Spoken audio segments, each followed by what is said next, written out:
Pronto, a gente vai falar sobre os seios. Mas, eu não tenho silicone, não. A gente vai falar sobre cuidados com os nossos seios com o Dr. Rogério Fenile. Prazer em conhecê-lo. Como Prazer foi vai? meu, Tudo bem? Obrigada por ter vindo, Dr. Imagina, eu Rogério. que agradeço. A prótese de silicone ainda é a cirurgia plástica mais realizada no nosso país? Ainda é a plástica mais realizada. Há uma procura muito grande ainda pela questão do aumento, pela estética, até uma pressão meio da sociedade, das redes sociais para que isso aconteça, né? E é a plástica mais procurada pelas mulheres, sim. Tá. Bom, mas falamos da plástica, mas independente de ter feito a plástica ou não, a gente precisa ter cuidado com essa região do corpo, certo? Sem dúvida, sem dúvida. Vamos ver então algumas dicas de cuidados que todas nós mulheres devemos ter com as nossas mamas. Utilizar sutiã confortável, adequado para o tamanho de cada corpo e com boa sustentabilidade nas alças. Tem mulher que não usa o sutiã adequado, doutor? Ah, tem, né? Algumas mulheres acabam até por uma questão de estética, usando um sutiã um pouco mais apertado ou usando um sutiã inadequado que acaba forçando as alças aqui no ombro e gerando até problemas ortopédicos no futuro. Então, assim, a boa sustentação da mama com conforto é extremamente importante para não causar processo inflamatório da mama e mesmo nas costas, mesmo ortopédico. Às vezes durante o exercício físico, não sei se vai ter alguma pergunta assim, é importante que a mama esteja bem firme, bem sustentada para que não tenha problemas. Isso desde o primeiro sutiã, desde quando a gente é garotinha? Ah, sim. Tá. Porque assim, ele vai moldar o desenvolvimento da mama para que ela se desenvolva numa situação, numa posição adequada, numa firmeza e consistência adequada. É extremamente importante isso. Então, o sutiã ajuda na maneira como a mama vai se desenvolver? Exatamente. Doutor No posicionamento do mamilo, o contorno, ajuda sim. Que coisa. Outro cuidado importante que nós mulheres temos que observar é usar top firme ao praticar exercícios físicos.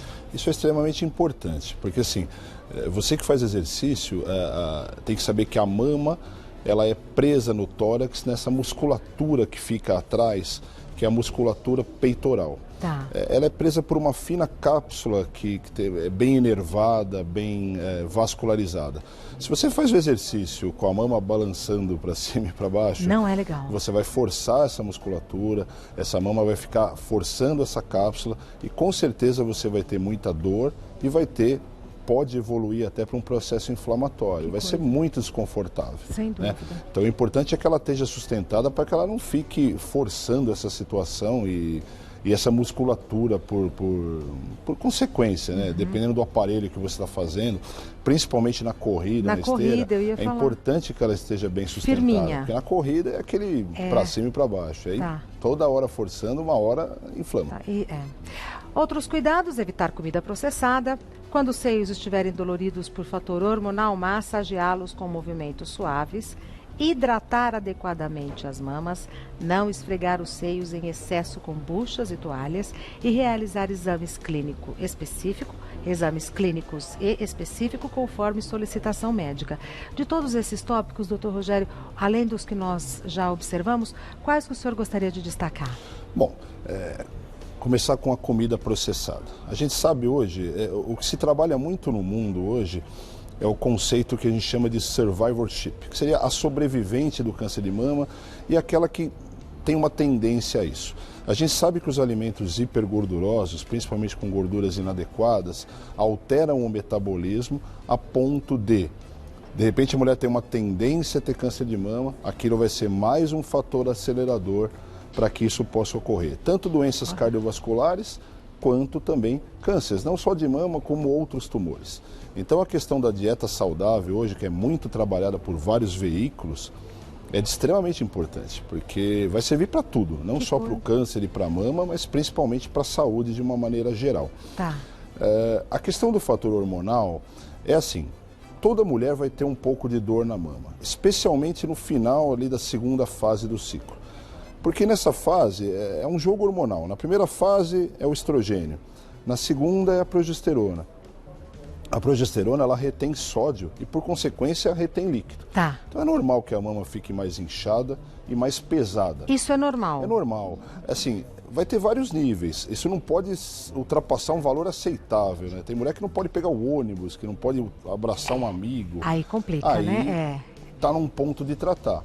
Mas se houver uma compreensão que em algum momento do mês vai ficar um pouco mais dolorido, isso ajuda. Você sabe que assim, o principal tratamento que a gente tem para consultório para dor mamária é a orientação verbal. Que coisa! Ela vai com tanto medo que aquilo seja uma coisa importante que quando você diz que aquilo é normal, a dor passa. Porque desaparece a preocupação, ela relaxa e fala, olha, passou, não tem mais dor. Tá. Temos uma outra lista de cuidados, sinais de alerta.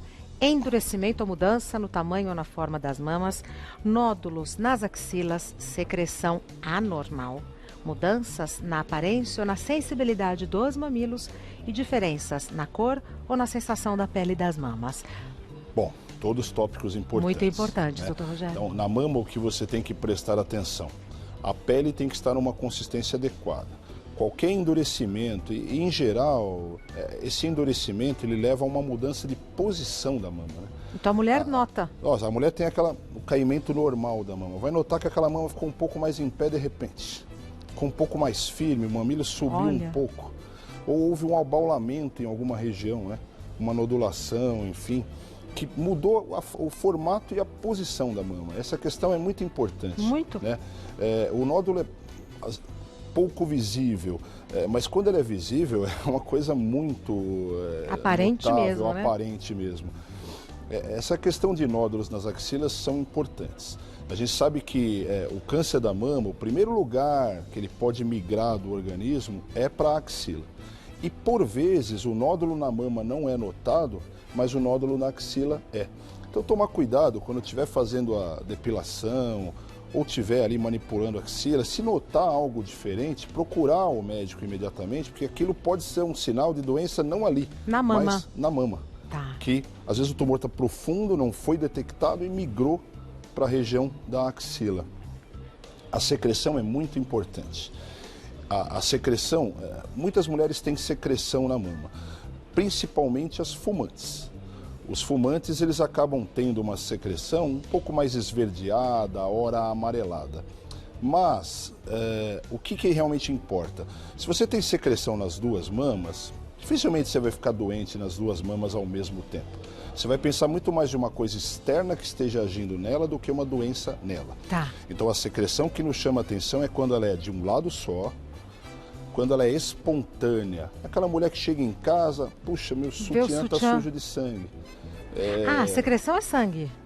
Na verdade, o que nos preocupa são dois tipos. Tá. Quando ela é sanguinolenta, quando ela vem com sangue, ou quando ela é uma secreção que a gente chama de água de rocha, que é um líquido bem transparente. As coloridas, as lácteas, são importantes para você investigar, mas não chegam a preocupar do ponto de vista de câncer. Isso que eu ia falar. Porque falar de câncer é um tabu, né? Sim. Quando a secreção é desse jeito, dessas duas maneiras, ou com sangue, ou mais escura e tal, pode ser indício de câncer, perdão? Pode. Um dos diagnósticos que você tem que afastar com a secreção mamária é o câncer. Então, assim, quando for de um lado só, mais sanguinolenta, você não precisa ficar apertando, saiu, sujou a roupa, tá no trabalho, olhou a camisa, nossa, sujo. É uma coisa que precisa se preocupar e investigar. Nunca tinha escutado isso.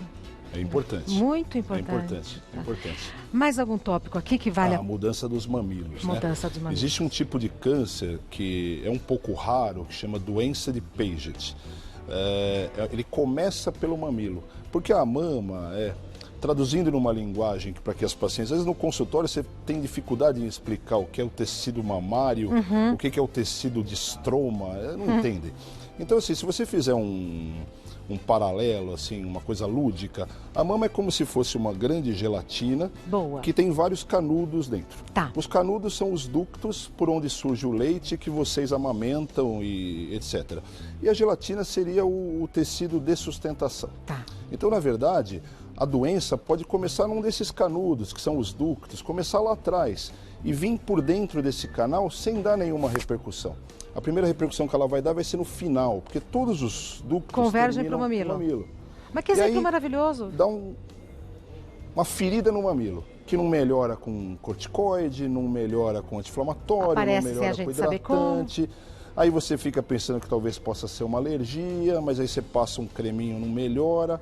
Opa, sinal de alerta. Tá. Então, lesão mamilar, principalmente uma erosão que não melhora com anti-inflamatório, não melhora com corticoide, precisa procurar um médico para investigar, porque Pode. não quero gerar pânico, tem muitas questões que podem gerar lesão de mamilo, né? Um sutiã novo, um cosmético novo, mas é bom dar uma investigada. Ótimo, doutor. E diferença na cor e na sensação da pele das mamas também? Sim, principalmente vermelhidão, né, Regina? Porque alguns cânceres podem começar com uma sensação, confunde-se muito nos prontos-socorros por aí, processo inflamatório, uma mastite, que é a inflamação com o câncer. É preciso fazer essa diferenciação. Estou com uma inflamação. Poxa, mas eu já estou tratando essa inflamação há uma semana com anti-inflamatório, antibiótico e não melhora. Tá na hora de pensar em outra coisa. Ótimo.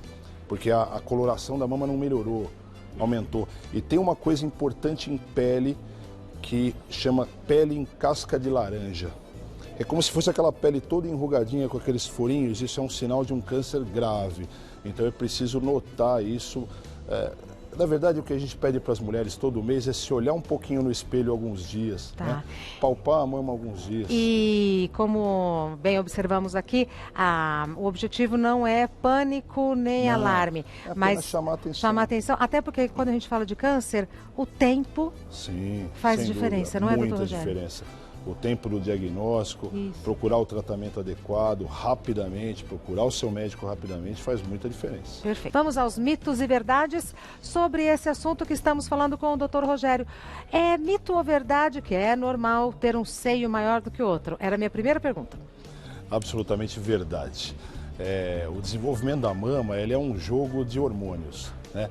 Os hormônios são produzidos no ovário, caem na circulação e eles têm que se ligar nas mamas numa coisa chamada receptor para fazer ela se desenvolver. Tá. E o número de receptores entre as mamas é diferente. É normal que uma mama tenha um pouco mais de receptor do que a outra e ela vai ficar um pouco maior. Quando for amamentar, vai ter mais leite naquela mama. É verdade. Nos sintomas da menopausa, aquela mama vai doer um pouquinho mais. Tudo vai ser naquela mama. Se a gente notar, aliás, as nossas duas metades, nós não somos iguais em nenhuma parte do corpo. Nem no pé, nem no rosto, nem Tem na gente mão. que tem uma perna maior que a outra. Eu tenho. Exato. Então, assim, por que a mama teria que ser igual? O principal conceito é as mamas são vizinhas e não gêmeas. Ótimo, ótimo. Doutor Rogério, é mito ou verdade que é importante usar sutiã para dormir? Assim, há a sustentação dos seios. É mito, fora o problema conjugal que isso pode acarretar. E machuca, né? Dormir com não uma tem aperta. porquê, né? Você está numa posição, o que a gente falou é que, por exemplo, no exercício, no andar, a ação da gravidade e do balançar, mas dormindo a mama não está sob pressão, não há por que você submetê-la a uma sustentação. A única situação que a gente recomenda o sutiã para dormir é em pós-operatórios de cirurgias mamárias. Perfeito. E mesmo de cirurgias estéticas. O pessoal que põe prótese e que faz mamoplastia, durante alguns dias tem que dormir com o sutiã para Dá ajudar sustentação. na cicatrização, enfim. Só nessa circunstância, fora essa não há outra. Perfeito. É mito ou verdade que todo caroço na mama é sinal de câncer? Não, totalmente mito. A maioria esmagadora das lesões que nós temos de mama são doenças benignas. É preciso lembrar que tem doença benigna e que doença benigna também cresce. Não é só câncer que cresce. Então, assim, o que diz são as características. Um nódulo que surgiu de repente chama atenção, mas aquele nódulo que já está lá há algum tempo, não que não tenha que ser investigado, mas ele tem um risco menor. Perfeito. Então, assim, não precisa ter pânico. O que precisa é fazer os exames regulares, porque aí você vai detectar um nódulo num tempo certo e vai poder fazer o diagnóstico corretamente. Tá. É mito ou verdade que é mais difícil diagnosticar problemas nos seios de mulheres com prótese de silicone? Eu vou classificar como um mito, mas vou fazer uma ressalva, porque é um favor. pouco relativo. O que muda um pouco é a abordagem. Por exemplo, Como assim? quando você coloca o silicone, você coloca atrás da glândula geralmente. Tá. Vai dificultar um pouco a palpação? Vai, porque a mama vai ficar um pouco mais achatada e vai dificultar você detectar às vezes um nódulo e alguma coisa. E o que muda um pouco é a abordagem. você vai ter que lançar a mão, de repente, de exames como a ressonância nuclear magnética, por exemplo, que você não faria normalmente de rotina. E ela é um bom exame para avaliar a prótese, avaliar a mama. E na mamografia também muda. Para você ter uma ideia, devido ao posicionamento, você acaba perdendo entre 15% a 20% do tecido mamário aqui de trás que você não consegue abordar com a mamografia. Então é importante que se tenha essa noção do tipo de mama para você lançar a mão da ressonância nessas mulheres, para você não perder, não deixar a região às escuras ali e não fazer um diagnóstico. Tá. Vamos às perguntas do pessoal de casa? Primeira pergunta foi enviada pela Maiara.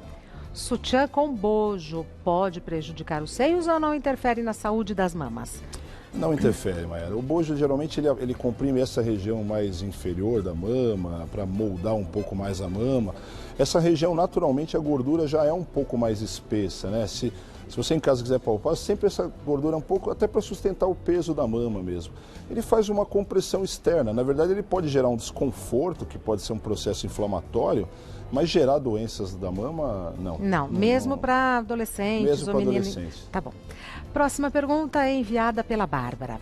Como uma grávida deve preparar o seio para a amamentação? Há algo que ajude a prevenir mastite? Tomar sol nos seios ajuda? Adorei, Bárbara. Bom, a questão da amamentação, ela depende muito da pega, da pojadura que a gente fala. A pojadura é o momento que o bebê... A boquinha da criança. A maioria das mulheres posiciona com o bebê mordendo o mamilo. E não é verdade. Ele tem que morder a areola, ele tem que pegar a areola e comprimir a areola, aquela parte, aquela pele mais escura como um todo. Fazer o mamilo de chupeta vai causar lesões e a mastite se origina preferencialmente do quê? O bebê pega errado, machuca o mamilo, a bactéria sai da garganta da criança e penetra na mama. Isso gera a mastite. Então uma boa pega é fundamental para prevenir, é o primeiro passo. E uma boa pega é a areola. A areola, não o mamilo. Ele tem que pegar a areola assim mais grosso, não fazer o mamilo de chupeta. Aí vai lesar com certeza. Tá. Porque ele não tem dentes, mas aquele movimento dele ali machuca, né? Parece uma faquinha. Machuca e machuca muito. A mastite, para prevenir, primeiro, a pega e segundo, sempre esvaziar as mamas. Mesmo aquela mama que você não amamentou, tem que esvaziar. Se deixar leite parado ali, é um prato cheio para ter mastite. E a primeira parte da pergunta da Bárbara, como preparar o seio para a amamentação? Na verdade, manter o seio sempre hidratado, sempre sustentado com um bom sutiã, para que você não tenha uma distensão dos ductos, para que você não tenha uma tortuosidade do mamilo, não machucar o mamilo. É basicamente se manter saudável e hidratado.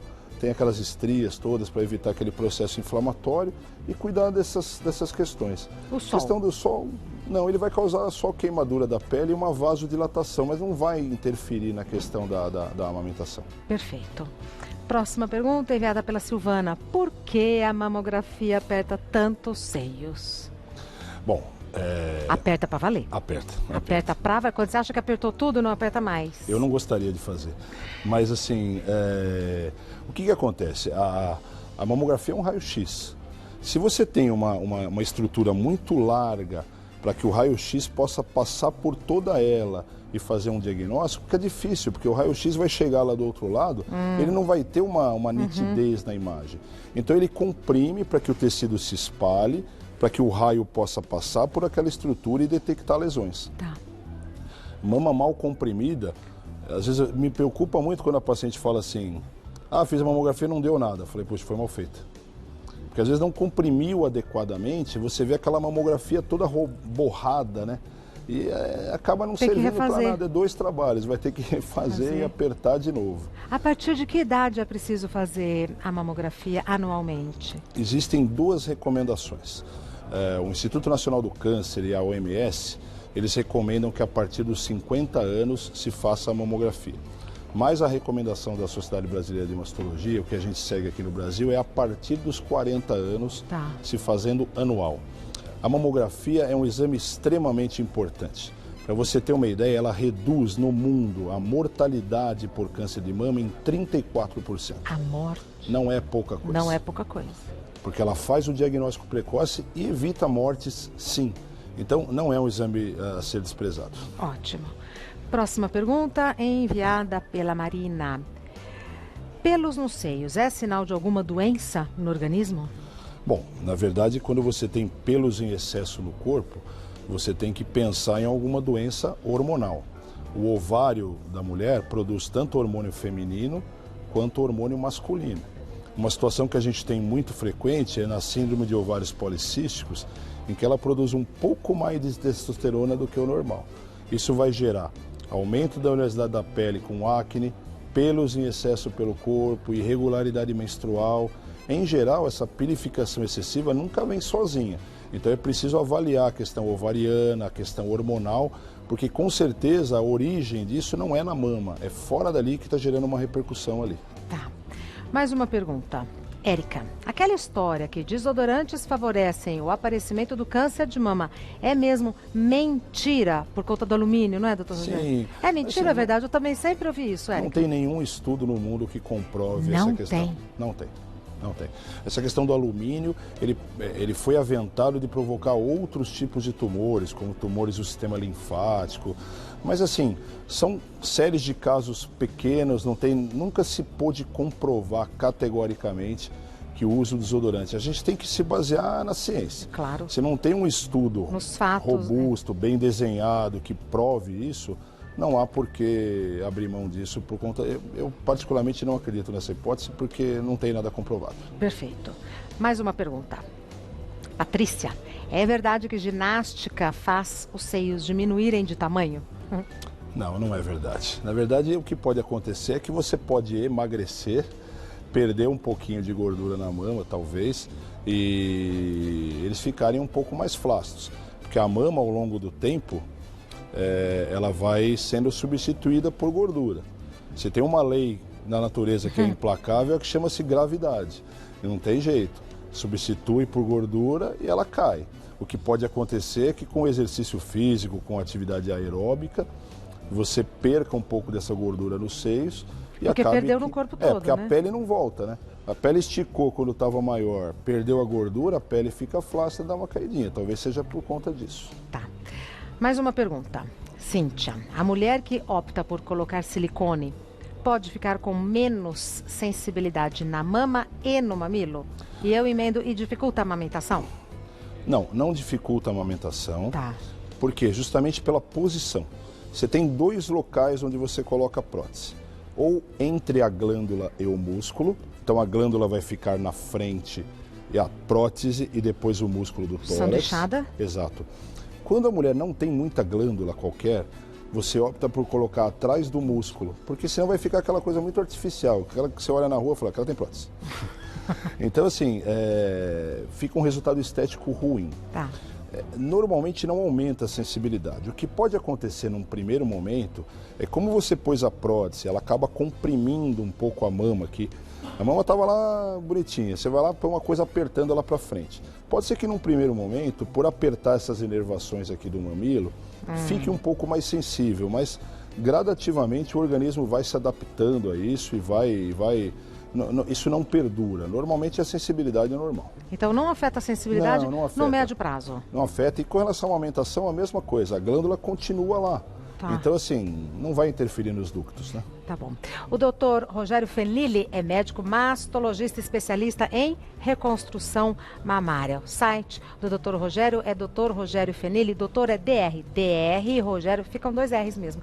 DR Rogério Fenili. Isso. Fenili, simples como se fala. Exato. drrogeriofenili.com.br. Facebook, DR Rogério Fenili. Instagram, @dr.Rogério Fenili. Instagram, dr.Rogério Fenili. Muitíssimo obrigada, viu? Eu que agradeço. Poderíamos retomar esse assunto outras vezes, porque falar de câncer requer sensibilidade e é necessário. Exatamente. Não é? Muito obrigada, doutor Obrigado a Rogério. você. Tchau, tchau. Tchau.